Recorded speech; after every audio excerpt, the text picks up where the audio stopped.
Luar biasa ya. Coba lihat kiri kanan, katakan kamu luar biasa.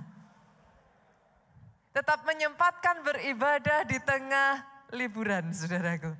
Hari ini saudara, saya akan menyampaikan satu pesan firman Tuhan yang berjudul Happy Soul, Healthy Soul. Jiwa yang bahagia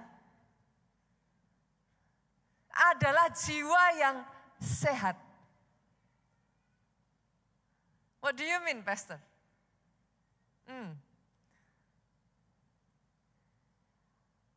Kalau kita mau punya jiwa yang sehat, Pak, ternyata perlu belajar bahagia loh, Bu.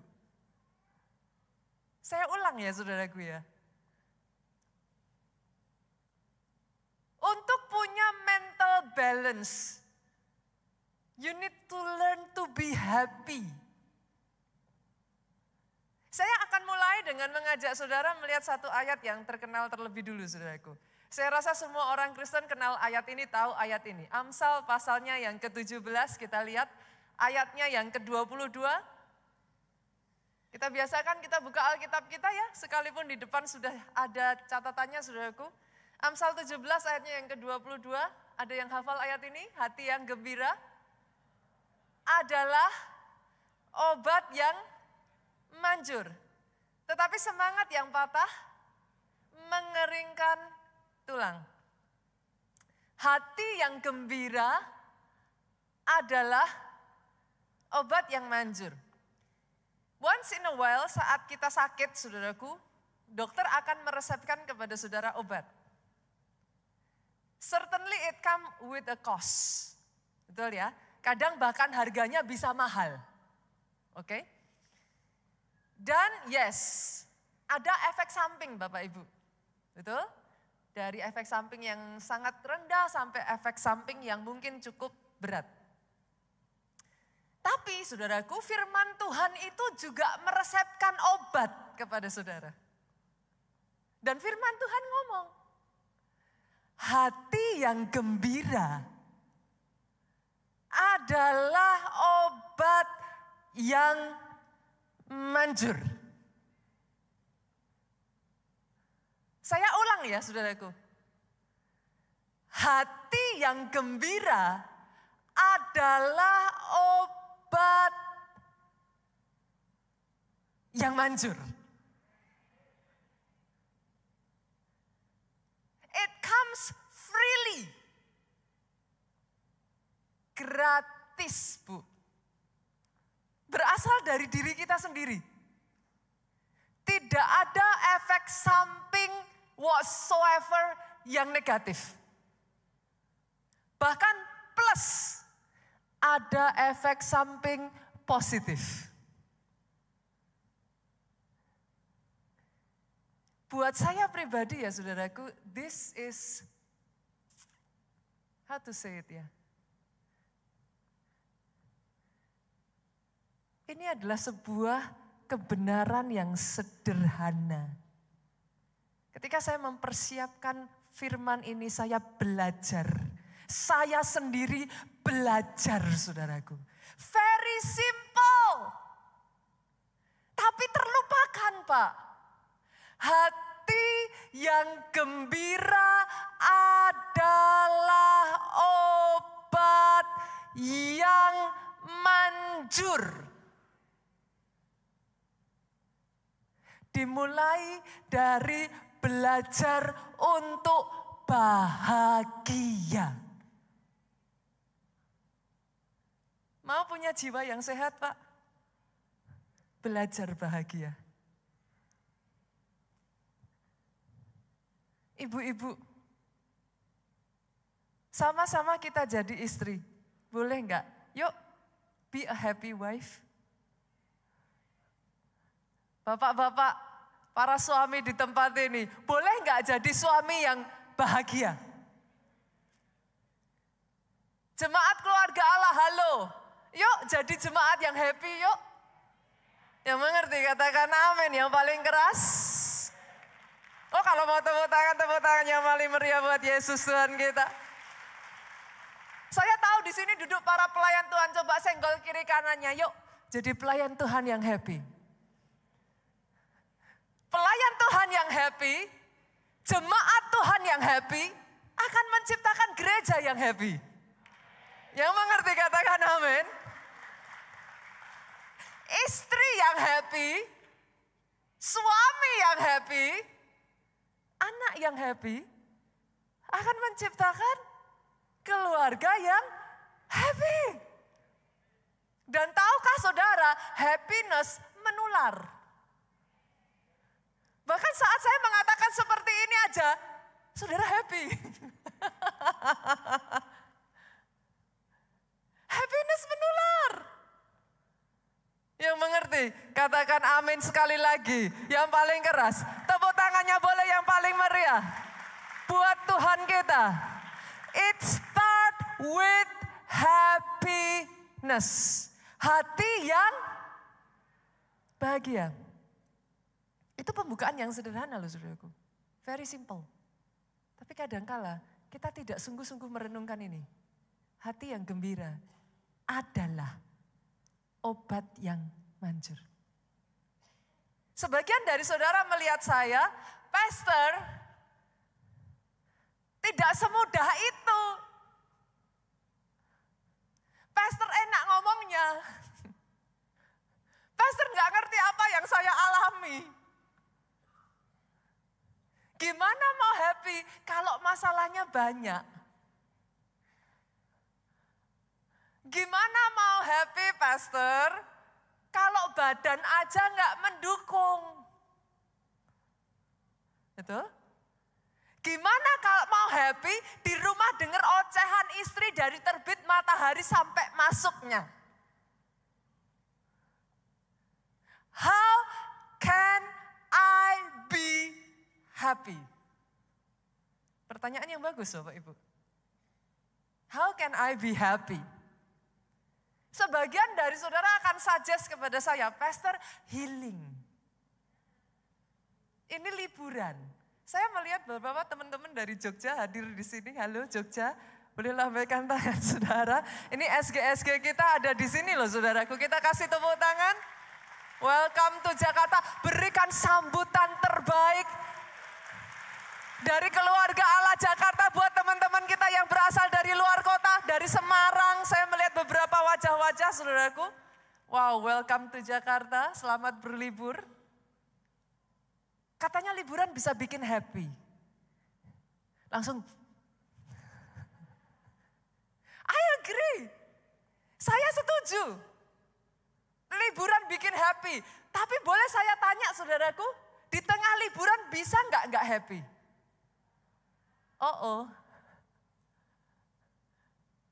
Ternyata di tengah liburan bisa nggak happy? Uang bikin happy nggak? Halo? Oh, setuju. Lu siapa yang nggak setuju? Ibu-ibu shopping bikin happy nggak? Happy. Saya pendeta nggak munafik. Tapi sepakat nggak dengan saya, saudaraku?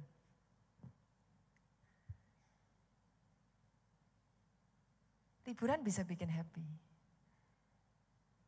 Uang bikin happy, Bu. Shopping bikin happy. Tapi limited. Padahal firman Tuhan itu ngomong, bersukacitalah senantiasa di dalam Tuhan. Sekali lagi kukatakan bersukacitalah. Sepakat dong kita yang mengerti bahasa Indonesia ini kalimat perintah. Yang sepakat katakan amin. Ini bukan tanda tanya kan saudaraku, bukan kalimat tanya kan, certainly ya. Bersukacitalah adalah perintah. Kalau Alkitab bisa memerintahkan kepada kita bersukacitalah. Bisa memerintahkan kita loh saudaraku. Bersukacitalah. How can it be, bagaimana itu bisa diperintahkan kalau kalau sukacita itu tergantung dari liburan. Artinya kalau nggak ada liburan, nggak sukacita dong. Halo?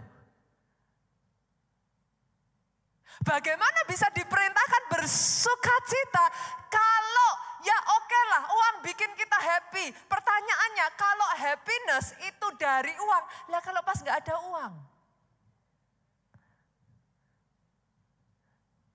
Halo? Alkitab bahkan memerintahkan dengan lebih ngeri lagi saudaraku. Di sana dikatakan bersukacitalah senantiasa. Berarti bisa pastor, bersukacita senantiasa. What do you think? Enggak bisa Bu, lah kalau enggak ada uang, enggak jadi liburan.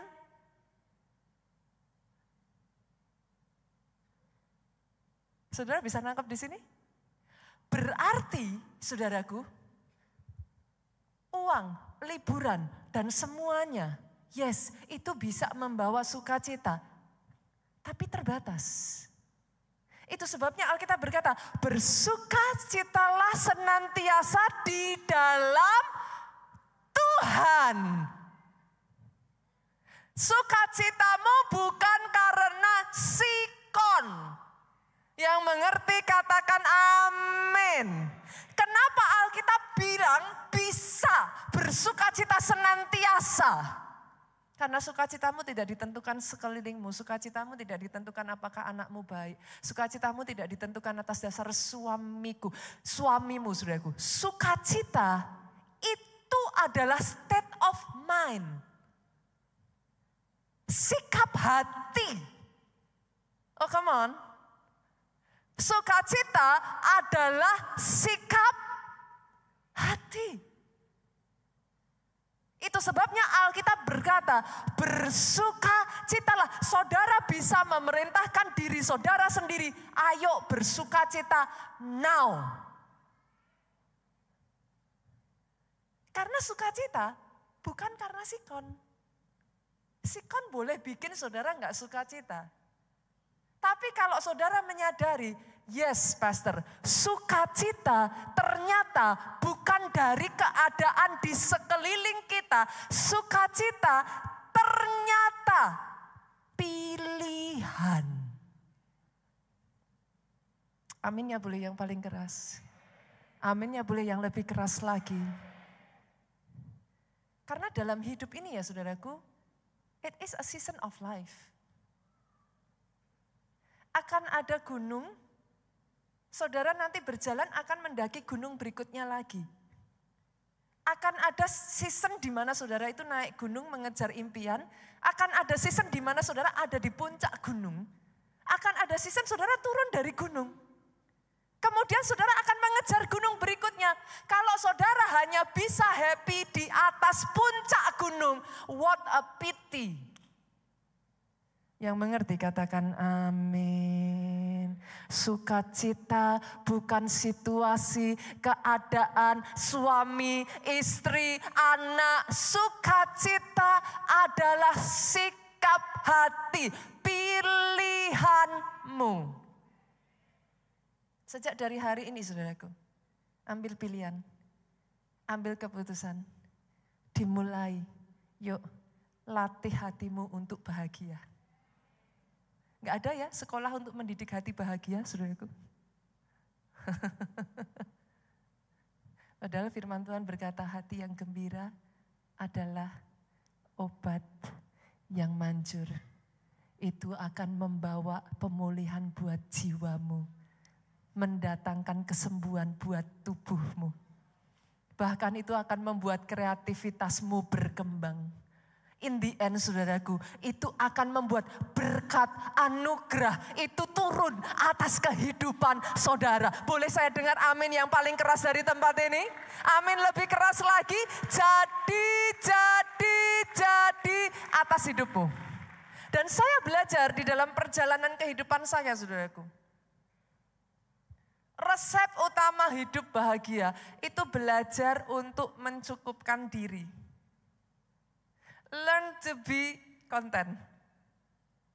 Belajar untuk mencukupkan diri, saudaraku. Kita buka yuk ayatnya di dalam Filipi pasalnya yang keempat, ayatnya yang ke-11 sampai yang ke-12. Amazingnya saudara, orang yang sama yang mengatakan bersukacitalah senantiasa di dalam Tuhan. Sekali lagi kukatakan bersukacitalah adalah orang yang sama yang menulis ayat ini, saudaraku. Filipi 4 ayat yang ke-11 sampai ayat yang ke-12 mengatakan demikian. Kukatakan ini, kata Paulus, bukan karena kekurangan. Kalau Paulus ngomong ini bukan karena kondisi Paulus pada saat itu sedang kekurangan. Sebab, kata Paulus, aku telah belajar mencukupkan diri dalam segala keadaan. Dalam bahasa Inggrisnya dikatakan in any and every circumstance. Dalam setiap keadaan dan situasi, I have learned the secret of contentment. Aku belajar dalam segala hal ini mencukupkan diri. Aku tahu apa itu kekurangan. Buat Paulus ternyata dia tahu, aku tahu apa itu kelimpahan. Dalam segala hal, dalam segala perkara, kata Rasul Paulus, saudaraku, tidak ada sesuatu yang merupakan rahasia bagiku. Paulus sudah pernah ngalami kenyang, baik dalam hal kenyang maupun dalam hal kelaparan. Dia pernah sampai kelaparan. Baik dalam hal kelimpahan, dia pernah berkelimpahan begitu rupa, tidak kurang satu apapun, saudaraku. Maupun dalam hal kekurangan. Saudara mau bahagia? Belajar merasa cukup. Satu kali saudaraku, ini contoh yang kontras. Saya pergi sama dua anak saya. Anak saya yang paling besar dan anak saya yang paling kecil.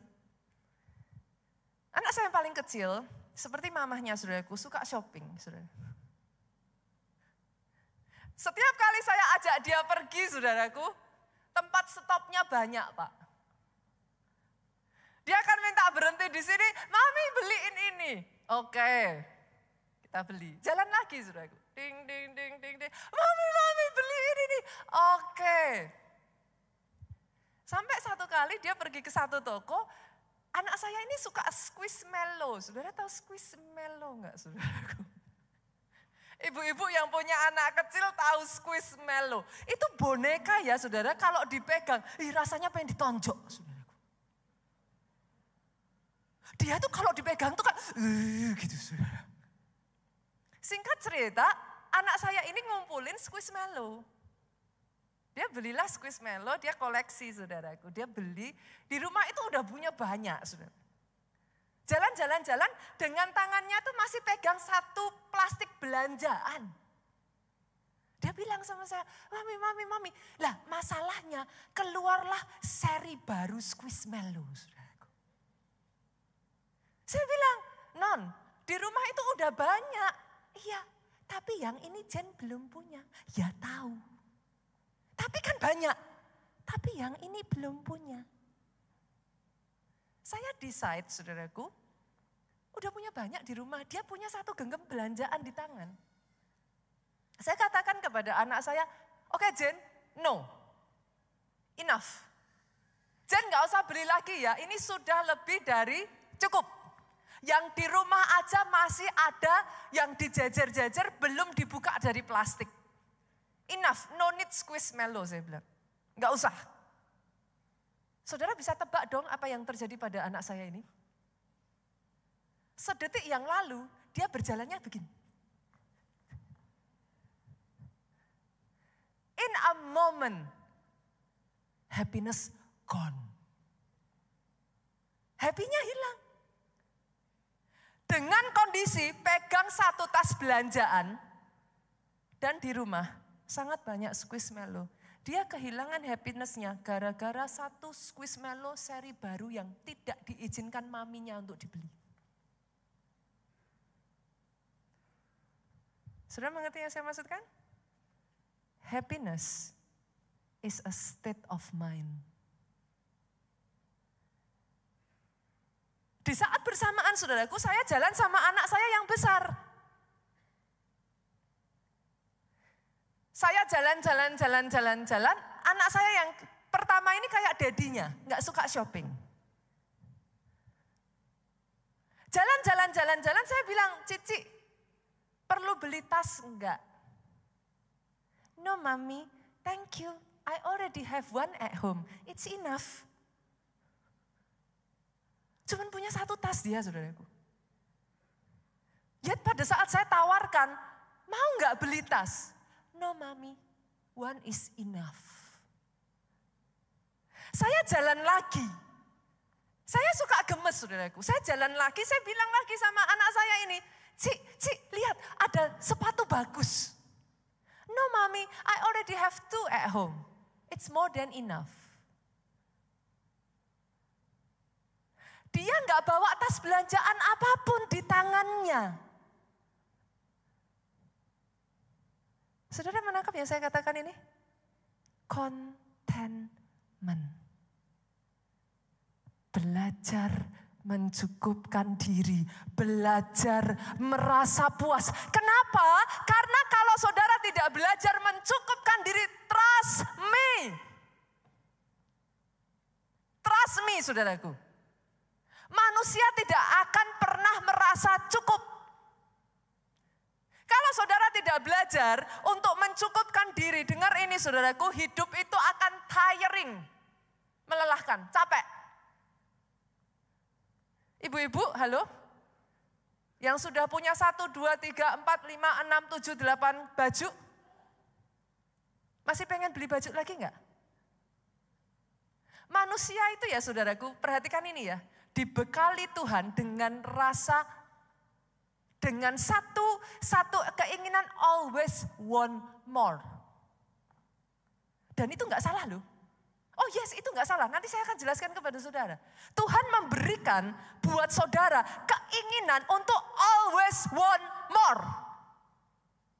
Punya 10 baju, 20 baju, masih mau punya baju lagi. Sampai lemarinya enggak cukup. Yang mengerti katakan amin. Saudara kira dengan punya 20 baju, lebih banyak baju, sudah enggak mau punya baju lagi, justru lebih pengen punya banyak. Kata orang punya sedikit baju bingung yang dipakai. Punya banyak baju lebih bingung yang dipakai, saudaraku. Yang mengerti katakan amin. Capek. Memangnya hanya ibu-ibu, bapak-bapak, halo. Punya 1 mobil, pengen 2 mobil. Punya 2 mobil, pengen 3 mobil. Sudah 4 mobil, pengen 5. Asal jangan istri aja yang pengen tambah. Halo? Manusia tuh dibekali Tuhan dengan rasa want more. Until you learn to be content. Karena kalau enggak ya saudaraku, akhirnya ya boros. Betul? Akhirnya apa yang terjadi? Saudara tuh selalu gelisah. Pernah enggak di sini ibu-ibu, halo, pengen beli sesuatu enggak keturutan sampai masuk ke bawah mimpi kok. Gelisah, enggak tenang. Because you want more. Akhirnya endingnya apa? Konflik. Itu yang dialami Adam dan Hawa. Loh, Tuhan tuh kurang apa tuh saudaraku? Alkitab tuh ngomong gini, semua buah yang ada di taman ini boleh kau makan. Taman Eden itu besar loh Pak. Certainly lengkap Pak, dimakan sampai berapa keturunan gak habis buahnya. Tuhan itu cuma ngomong gini saudara. Hanya. Itu semua boleh dimakan, makan semua. Hanya. Satu itu aja. Jangan dimakan. Saya tanya saudaraku, kurang apa Tuhan kita? Tapi yang satu itu pun dilanggar. Apa saudara? Contentment. Gara-gara satu, Adam dan Hawa kehilangan semuanya. Hari ini saya ajak saudaraku, belajar merasa cukup.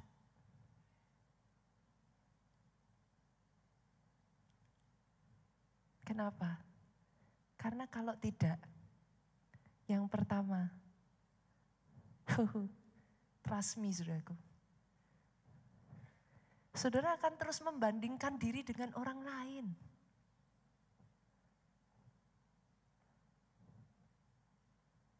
And it's getting ugly. Pastor, masa saya nggak boleh belajar dari orang lain loh? Belajar harus, comparing no. Belajar harus, boleh. Comparing, Apalagi kita hidup di era sosial media, halo? Semua orang buka etalase terbaik. Semakin saudara lihat sosial media, semakin saudara merasa, kok gitu? Saya tanya Bapak Ibu, kecuali yang emang punya seni yang agak, orang Jawa bilang nyeleneh gitu saudara. Tapi boleh nggak saya tanya, kira-kira yang dimasukkan ke sosial media itu yang bagus-bagus apa yang jelek-jelek?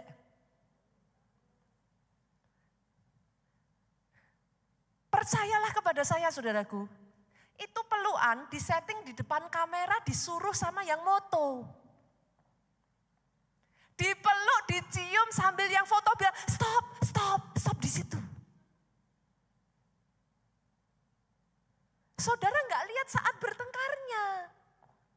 Habis selesai itu kecapean semua, kamu tadi kenapa sih disuruh begitu lama sekali? Itu nggak dimasukkan ke sosial media saudaraku.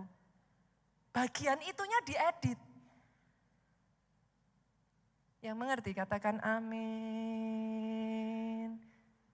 Semua yang ada di sosial media, saudara berfoto di depan Lamborghini, klik, belum tentu mobilnya.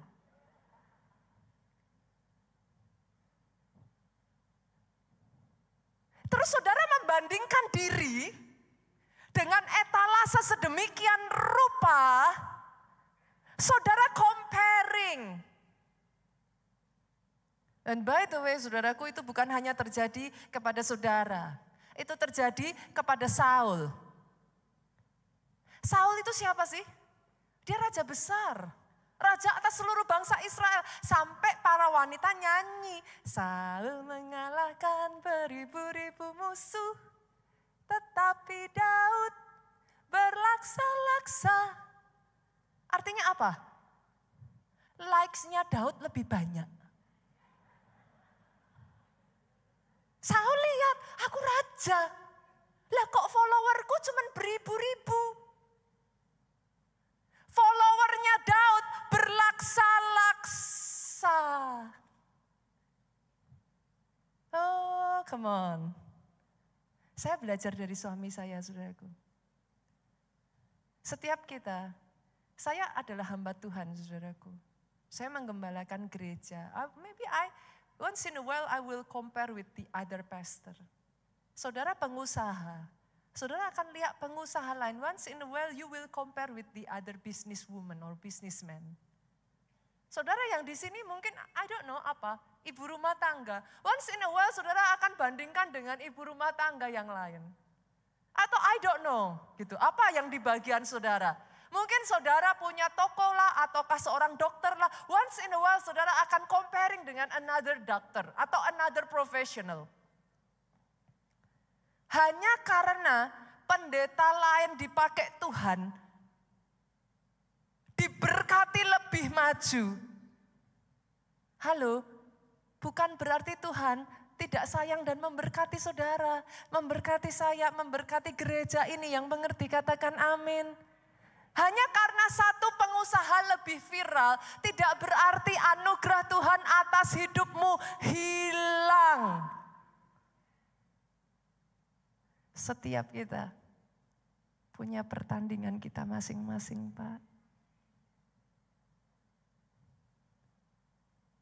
Setiap orang punya porsi dan berkatnya masing-masing. Belajar harus comparing no. Kenapa? Karena kalau enggak hati-hati, munculnya akhirnya iri. Saul jadi ngejar Daud, bunuh Daud gara-gara apa? Iri.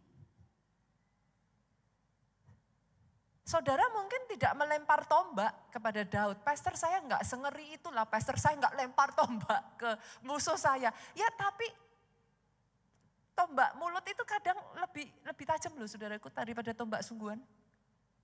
Halo? Dengan perkataanmu saudara membunuh orang lain loh. Kenapa? Iri. Kalau enggak iri, yang ada self pity. Kenapa pastor? Yang itu kok lebih ini? Saya enggak punya masa depan. Kenapa? Comparing. Padahal momen dan waktu Tuhan atas pribadi, lepas pribadi berbeda. Tuhan mengangkat satu orang di satu waktu. Bukan berarti Tuhan tidak akan mengangkat engkau. Akan tiba waktunya. Dia preparing you.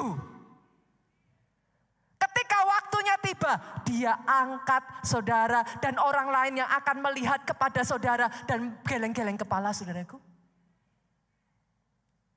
Setiap kita punya season in life.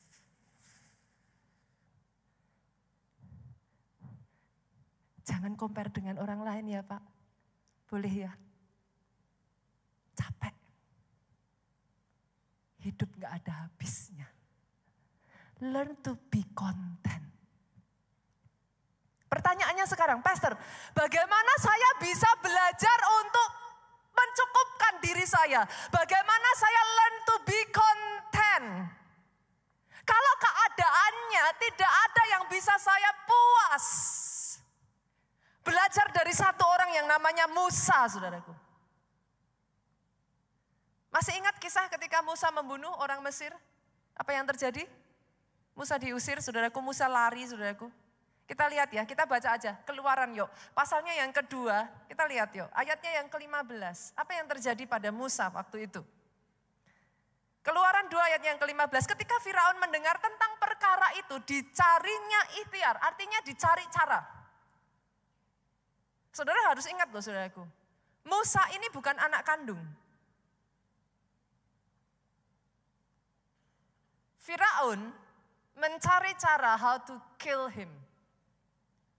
Tetapi Musa melarikan diri dari hadapan Firaun, tiba di tanah Midian. Ia duduk-duduk di tepi sebuah sumur.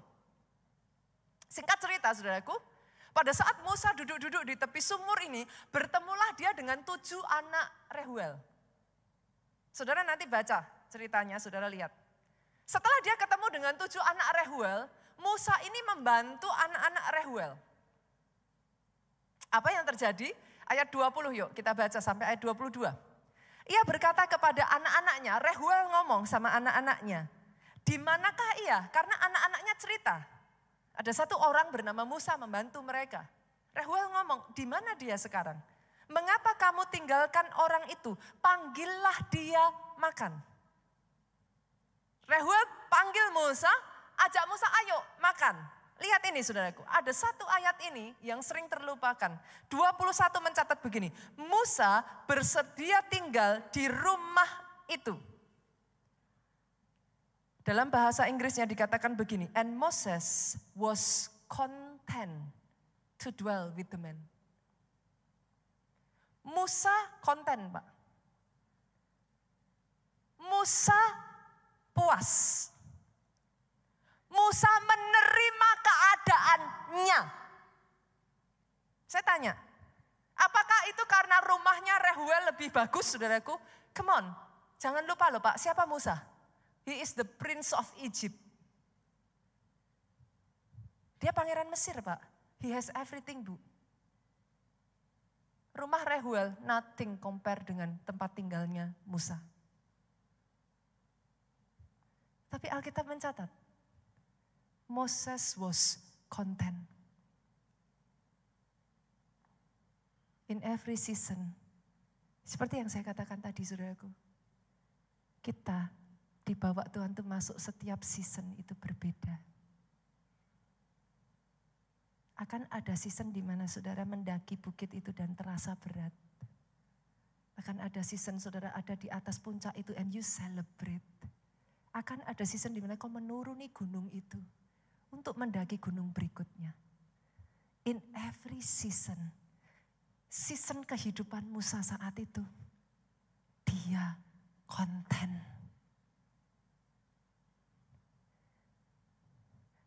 Dan tahukah saudara ada kabar baik dari orang yang bisa merasa cukup. Lihat, kita baca ya ayat ini. Apa yang terjadi ketika ayat ini ngomong Moses was content. Next, ayat ini berkata begini. Lalu diberikan Rehuelah Sipora anaknya kepada Musa. Yes, diizinkan mengalami masalah. Yes, diproses. Tapi ketika kau belajar rest, mencukupkan dirimu, belajar puas, ada berkat di balik itu semua. Oh, saya enggak dengar kata yang amin yang paling keras dari Pik. Aminnya boleh yang lebih keras lagi, Pik, come on. Aminnya boleh lebih dahsyat lagi, Pik. Ketika kau belajar untuk konten, ada anugerah Tuhan. Kadangkala ya saudaraku, di tengah masalah, ketika kita hanya melihat masalahnya, kita miss the whole part. Pertanyaannya sekarang, Pastor, how can I be content? It's easy to be content kalau kita punya semua yang dibutuhkan. Pastor, bagaimana kalau keluargaku not a perfect family? How can I be content? Pastor, bagaimana kalau keadaanku, kesehatanku not in a good shape? How can I be content? I wish, saya berharap saya kayak si A, I wish, saya berharap kayak si B. How can I be content? Yang pertama saudaraku, belajar. Belajar. Oh, sungguh-sungguh saudaraku, ini satu rahasia. Kalau saudara hidupi ini sungguh-sungguh di dalam kehidupan saudara. Oh, hidupmu akan berubah. Belajar saudaraku. Bersyukur. Bersyukur atas keberadaanmu, bersyukur atas apa yang Tuhan berikan di tangan saudara. Yang mengerti katakan amin yang paling keras. Belajar bersyukur. Mau happy saudara? Bersyukur. Dalam hal ini saya belajar dari Bapak Gembala kita ya saudaraku, Pastor Obaja ya. Saya tuh salut loh dengan Pastor Obaja saudaraku. Pastor Obaja itu akan selalu mengatakan kepada istrinya, di depan anak-anak saudaraku. Sering kami kalau pergi bahkan di depan jemaat, beliau akan berkata, ini istri yang paling cantik, paling baik. Istri yang the best dari Tuhan.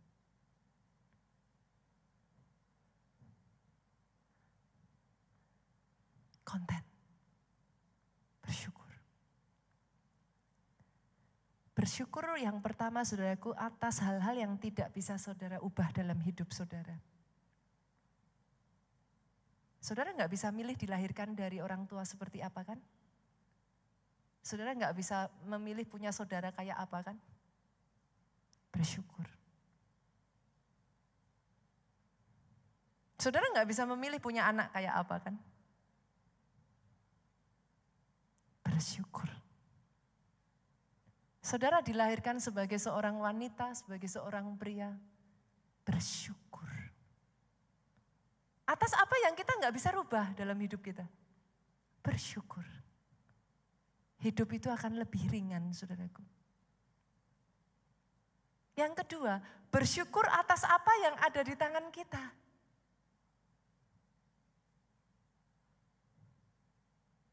Tuhan berikan kepada saudara perusahaan pastor, tapi saat ini perusahaannya sedang kembang kempis, bersyukur. Saya itu mengembangkan satu habit dalam kehidupan saya, saudaraku, bersyukur atas hal-hal kecil. Itu sudah menjadi kayak semacam apa ya, it's just a habit gitu in my life. Hal yang simple, very simple.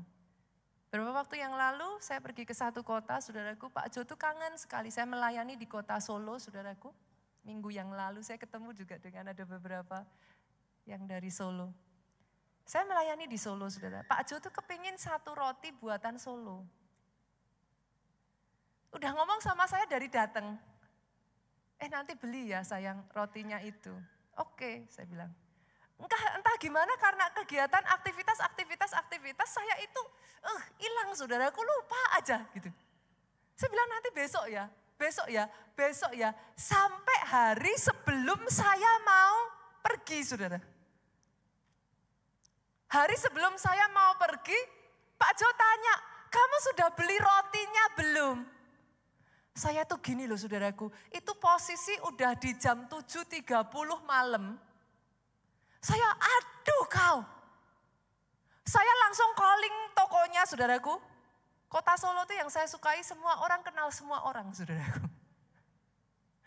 Kita tuh kayak keluarga one big happy family in a city gitu, saudara. Saya calling tokonya, saudara. Aduh, punya enggak roti ini? Masih tutup enggak?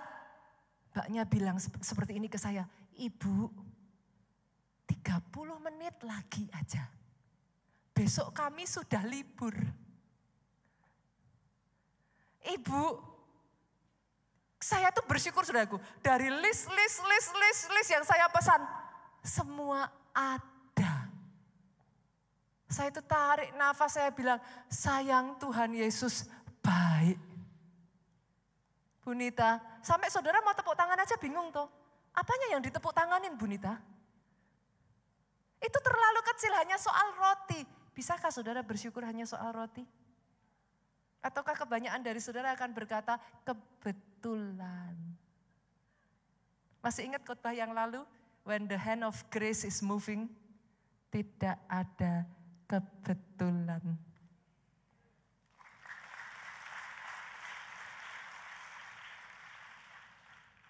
Satu ketika, saudaraku, nah ini mungkin lebih membuat saudara mengerti.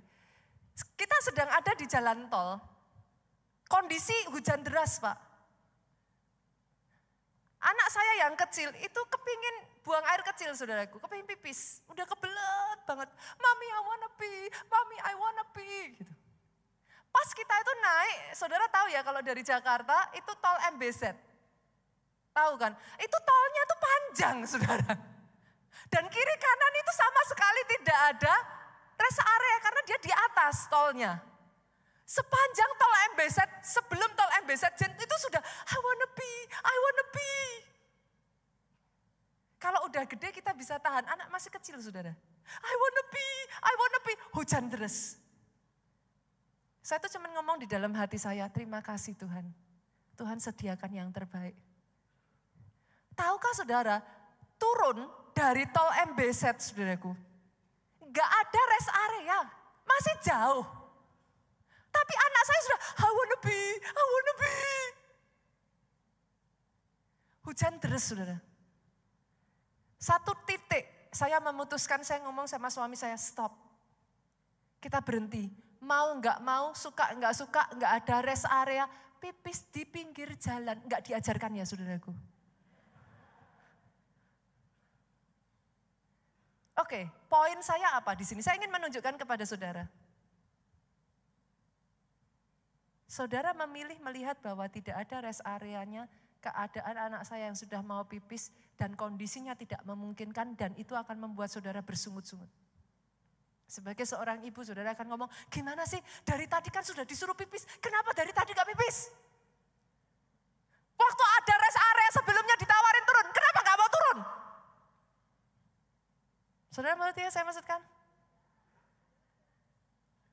Does it ring a bell to you? Tapi saat itu, saudaraku, pada saat saya keluar dari mobil, hujan berhenti.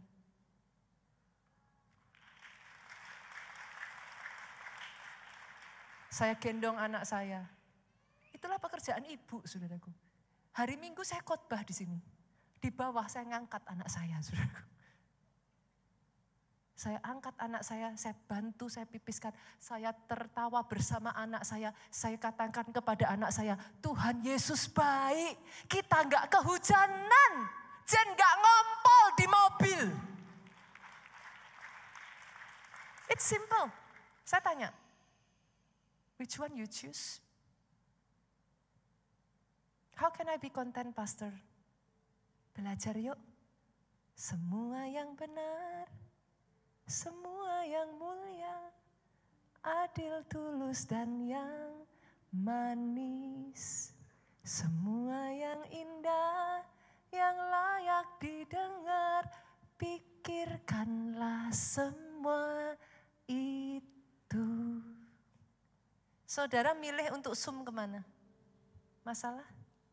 Atau zoom, tetap ada pertolongan Tuhan di tengah masalahmu?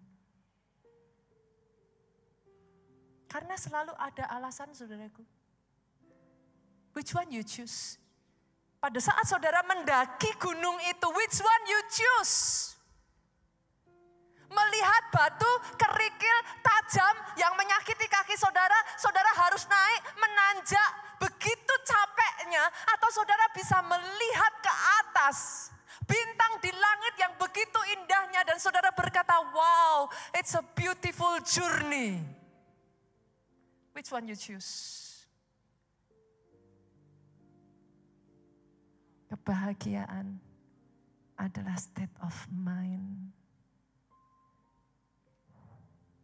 Just to be happy. Karena hidup ini gak akan pernah ada puasnya, saudaraku. Saya tidak mengatakan, Pastor, apakah artinya saya gak boleh punya visi yang besar? No. Gak bisa, saudara. Tuhan yang besar memberikan saudara perkara besar. Punya keinginan one more itu salah enggak? Enggak. Tapi belajar mencukupkan diri di setiap season, itu yang Tuhan mau. Visi harus besar, Pak, jangan dikecilkan. Tapi di season, saudara mendaki visimu itu, belajarlah untuk terus bersyukur. Atas setiap hal yang diizinkan terjadi, bersyukur. Kenapa bersyukur itu menyenangkan hati Tuhan? Boleh saya kasih secret di akhir khotbah saya ini, saudaraku? Di dalam bersyukur ada iman. Di dalam bersyukur ada iman. Pada saat engkau bersyukur, engkau setuju dengan Tuhanmu. Dan engkau berkata kepada Tuhanmu, regardless apapun yang aku alami, aku tahu engkau punya pilihan yang terbaik dalam hidupku. Aku bersyukur karena aku tahu. Secretnya, saudaraku. Pelajari ini. Banyak orang tidak memikirkan hal ini. Lihat ini. He is the Alpha. He is the Omega. Ketika saya belajar firman ini, Tuhan bukakan itu dalam benak saya. Maksudnya apa, Pak? Dia yang mulai A-nya. Kita mengerjakan B, C, D, E, knowing. Mengerti bahwa dia menunggu kita di garis finish di sana. Z-nya sudah dia selesaikan.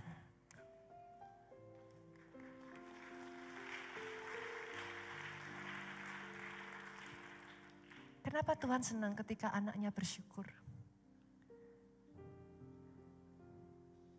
Karena kita tidak bisa berkenan kepada Allah tanpa iman. When you give thanks to Him, kau berkata, aku tidak bisa melihat ke depan, Tuhan. Tapi aku tahu, if you are the Alpha, you will be waiting for me back there.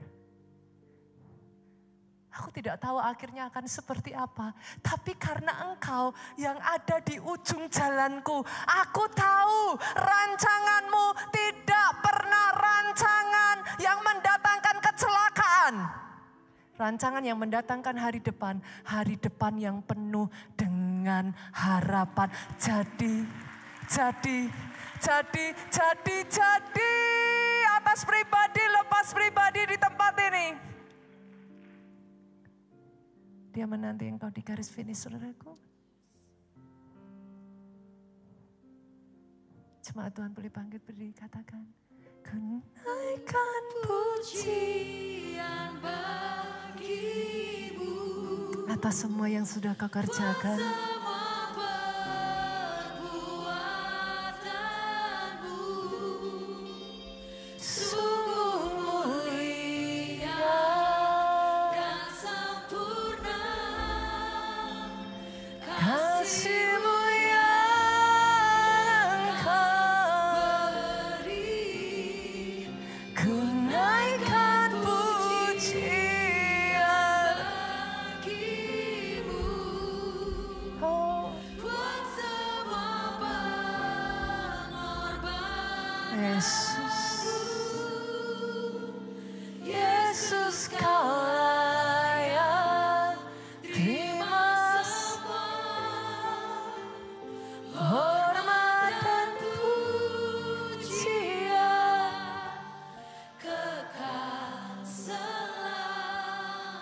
Biar musik pujikan lagu ini.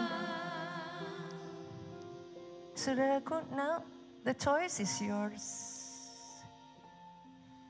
Kau akan sama-sama, kau akan melalui bukit, kau akan melalui lembah, kau akan melalui gunung, kau akan melalui lembah lagi. It will happen in your life.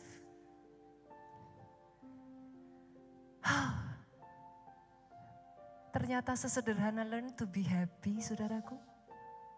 Hidup ini. Happy soul, healthy soul.